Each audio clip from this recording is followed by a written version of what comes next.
Hi, Story Wilson with rswsolutions.com. This is a 2012 L322 Range Rover, and today we're going to work on the air struts, the front air struts. In a previous video we diagnosed that there is a leak in the air struts, and I know that through further investigation that it's in the front. We're going to go through some of the steps. It's a pretty easy process. You know, we're going to pull off the tire.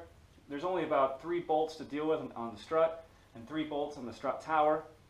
And then the strut comes out, new strut goes in. Pretty simple procedure. So we're going to go through some of the steps. We're going to depressurize the air suspension with the 4D CAN software tool. And today we're going to use R-Knot air suspension products. In full disclosure, I did pay for these. These were not a free item from R-Knot. I had to pay for these. But I've always used R-Knot suspension products. You know, to me, they're great. There's kind of hassle-free, worry-free, full lifetime guarantee. Great product, always served me well. And these are a full replacement. Some of the R-Knot products are just an air spring and a remanufactured air strut. This is a full air strut assembly, brand new shock, brand new air spring. So let's dig in and start the process. Okay, so we're going to do the depressurization of the L322 full-size Range Rover air suspension, and we should be able to do that in the settings here. We have the module EAS depressurize. We're connected to our L322 Wi-Fi device, and the vehicle key is in the 2nd position. We're going to go ahead and start the deflation process, and this process may need to be completed several times to get all of the air out of the air suspension. Let's go ahead and begin communications with the air suspension computer, and we're going to deflate the corners. Now make sure that when this happens, the vehicle is clear of all obstacles. There's nothing underneath the vehicle. Everything is clear to be lowered, and everything's safe.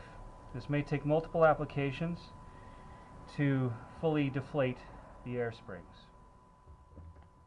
So the air suspension is depressurized, and we have the vehicle up on jack stands using the engine subframe. It's nice. A couple spots where you can put jack stands very neatly and support the whole weight of the vehicle with just enough clearance to get the tire off. So we're going to loosen up these lug nuts, pull the wheel off, and then we'll get a closer look at the bolts we need to remove for the air struts.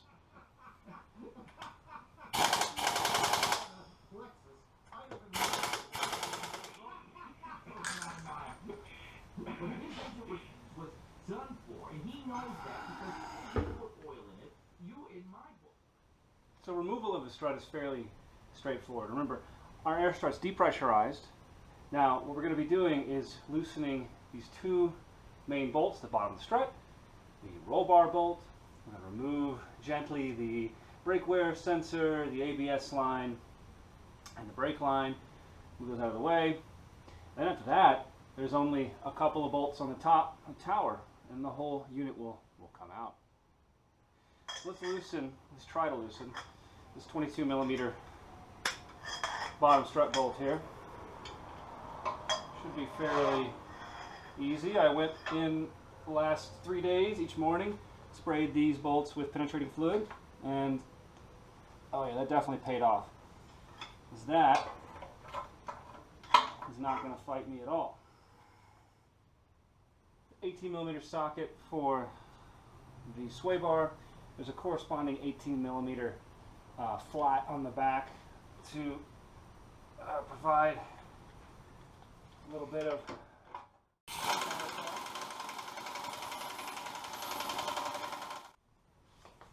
So we're going to remove these lines, brake sensor line, ABS sensor, harness, brake line from the strut mounting point. We're ready to begin knocking these pins out, these bolts out. I put a jack here to just to support the hub. What's going to happen when this strut comes free, the hub's going to want to swing forward. And that's bad. The whole hub's going to want to swing forward and the arms are going to want to drop. And the problem is you've got an air suspension height sensor in here that you don't want to have ripped off. You've got these brake lines, ABS sensor, and brake wear sensor you don't have ripped off. So you need to have some support on this hub when this strut comes away.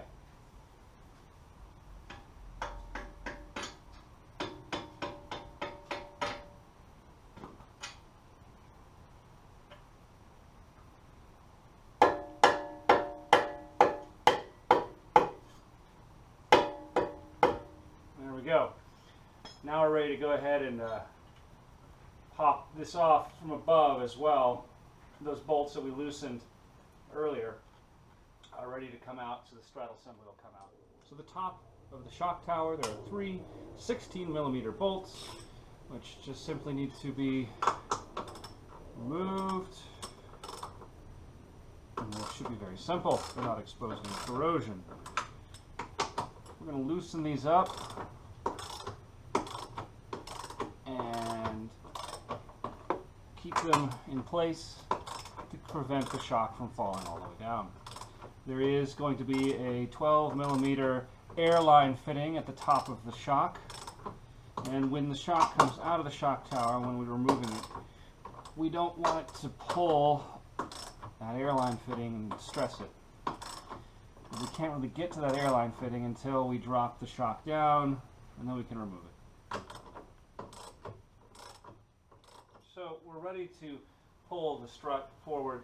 The 3 bolts on top have been slow. I left those for last, and you kind of lowered the strut down into place. And finally releasing that last bolt and just kind of catch it with one hand as you release that one bolt. Rest it gently here on the axle. There's the airline fitting that we're going to be removing next. Now we have access to it. You really don't want to stress that airline fitting. Keep it as loose as you can. And we'll just go ahead and remove it right there. Careful not to get any dirt, grime on the fitting, and we can reuse it. In fact, I don't want any dirt on this, so I'm just going to go ahead and clean this in place before I open it up. I want to get all the dirt off that fitting. What you don't want to have happen is dirt and mud and dust to fall into the interface between the Voss fitting O-ring and the Voss fitting sealing surface on the airline and the housing of the air spring. I'm just going to clean it all off beforehand so it doesn't fall in there. You can see this 12mm fitting, nice and clean. Most likely we'll reuse it. It doesn't show any signs of wear, abnormal wear. So we're ready to remove this whole strut, and again, careful, it's pretty heavy and awkward. And here it goes. Oh. So, this is the original Land Rover OEM strut. This is the R-Knot replacement. It's a full replacement, like I said before. Brand new shock, brand new air spring. And this is the AS2962 for the left side, and the right side is AS2961. They are not identical, they're mirror of each other. Really interesting design. So you've got a centralized strut and a gas strut, huge gas strut really when you look at it. I mean, this thing is about 3 inches in diameter. The tower is interesting how it pivots, I guess, to accommodate the articulation of the vehicle. New Voss fitting. I'm not sure if we're going to use this new Voss fitting or not. I'll take a look at the old one closer. On first inspection it looked okay. Sometimes I don't like to disturb the Voss fittings. I like, if it's sealing already as it is, then just leave it alone. Then again, new Voss fitting, we'll throw it in probably. Let's go ahead and refit this in the opposite steps we did before. The strut will go back into place exactly where it was before. We have a little bit of trouble getting those 3 bolts lined up with the top. And don't forget, torque everything back down to the proper specifications. Use the Rave manual, or it's no longer called that for the Ford series. But find the Ford equivalent Rave manual and look at the torque settings. And don't forget the old sway bar. That should be a pretty complete explanation of how to remove and refit an air strut for the L322 2010-2012 full-size Range Rover. One of the tricks to repressurize the system, so when we get everything reassembled back again, what we're going to be doing is putting the wheels back on. We're going to lower the vehicle down. Let's just use our imaginations for a minute. We're going to lower the vehicle down to like maybe a couple of inches above the access height, right? But we're not going to let the vehicle rest completely down on its bump stops. what we want to do is have the vehicle a few inches above the access height, above the bump stops, where this bag is not pinched, and start the vehicle up. We'll request like the normal or off-road height. Probably will request like the off-road height just to make certain. And what's going to happen is the vehicle will start to put air into the air springs immediately to get a change in the air suspension. And then we'll stop the engine, open the door, and the idea is that we get a little bit of pressure on the air springs. Then we'll go ahead and lower the vehicle all the way down. So then it's resting not on the bump stops, but on what little pressure is in here. It's just enough that the bag has its shape, so it's not crushed or deformed in any way. And then we'll go ahead and start the car up and request the full ride height, normal ride height, let the vehicle idle and recharge the air compressor, or the air tank with the air compressor. So hopefully that's a good explanation. And thanks for watching, and visit my website.